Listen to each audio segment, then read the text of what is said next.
La chronique sur la glace est une présentation de Captodor, hygiène du sport. Captodor, passe à l'action. Mathieu, cette semaine, tu nous parles des défenseurs qui doivent vivre avec une composante importante dans le hockey sur glace. Ils sont constamment pressés par l'adversaire. On veut récupérer la rondelle rapidement.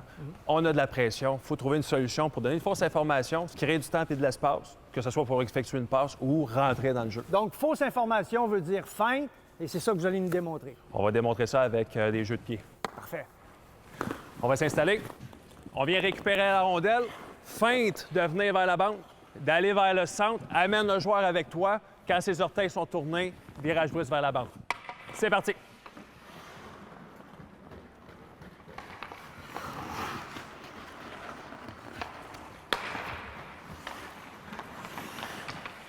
Là, rapide. Là, on fait ça rapide.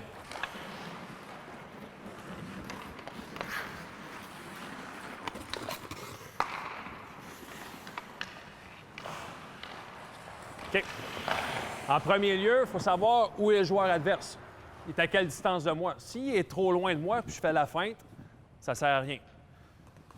Dans cette situation-là, viens chercher le cercle. Attends qu'il s'en vient sur toi. Un coup qui est engagé, qui est à un bâton de distance, là, ma feinte va être efficace.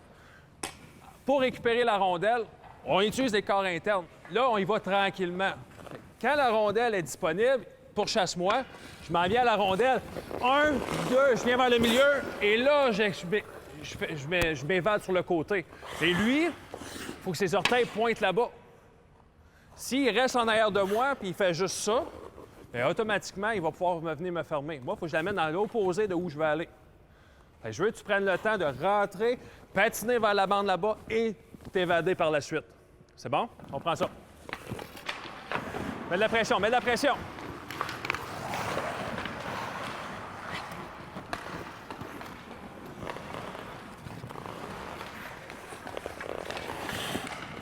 Dernière fois. C'est parti. Mets de la pression. Bonne lecture de jeu.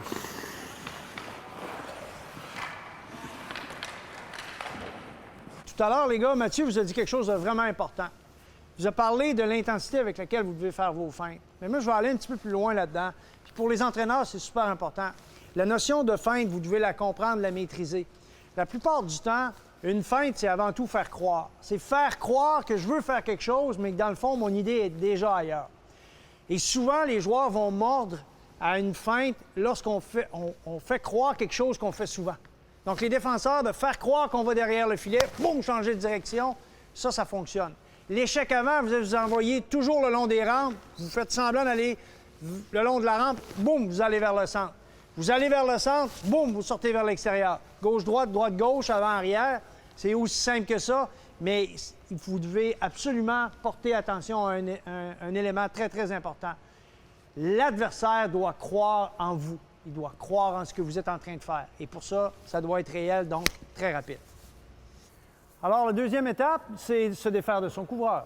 On a la rondelle et on est face au jeu. Versus la dernière fois qu'on a récupéré la rondelle. On est face au jeu, on se fait mettre de la pression. Reculer en ligne droite facilite le travail de l'adversaire. Il peut couper la ligne de passe en me suivant. Ouais. Si je dévie ma trajectoire... OK, comme un peu en zigzag. À ce moment-là, lui, ça le force à prendre soit aller vers l'intérieur, soit aller vers l'extérieur. Puis automatiquement, à un certain point, je vais avoir une ligne de passe qui va s'ouvrir. Parce que lui, il a de l'incertitude. Il ne sait pas trop...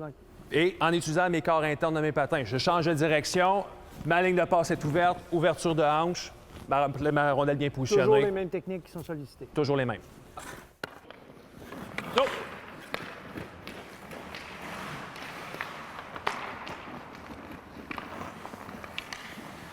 Le but, faut pas tomber arrêté. Le joueur s'en vient, il faut pas que quand je fais mes feintes, je tombe dans un moment où je suis rendu à zéro. Le but, c'est de garder ma vitesse. Quand j'ai fait ma transition, je reçois la rondelle, le joueur s'en vient, je reste toujours en poussée en C, et après ça, je travaille de façon latérale. Si je tombe à un point mort, là, c'est facile pour lui de venir mettre de l'échec avant. Assure-toi de rester toujours en mouvement, toujours être en glisse. Go!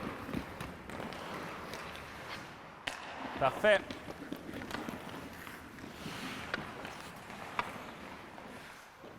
Mathieu, avant de te permettre de faire les points de référence, il y a deux choses que je veux mentionner à nos téléspectateurs. C'est à quel point les défenseurs ont rapidement capté toute la notion de feinte, de faire croire quelque chose et d'aller dans une autre direction. Et également, ça fait quand même plusieurs séances qu'on fait ensemble et nos joueurs commencent à avoir déjà une éthique de travail qui est différente. On voit les joueurs aller au filet avec plus de régularité et ça, c'est des bons signes. Très bon signe parce que c'est des choses qu'on va pouvoir retransmettre après ça dans la partie.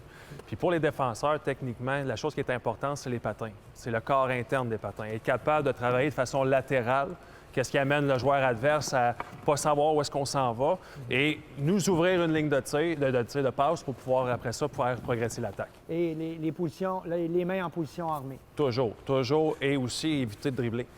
D'être prêt à pouvoir faire la passe. Sauver du temps. Exactement. Vous en voulez encore plus? RDS.ca/Play360.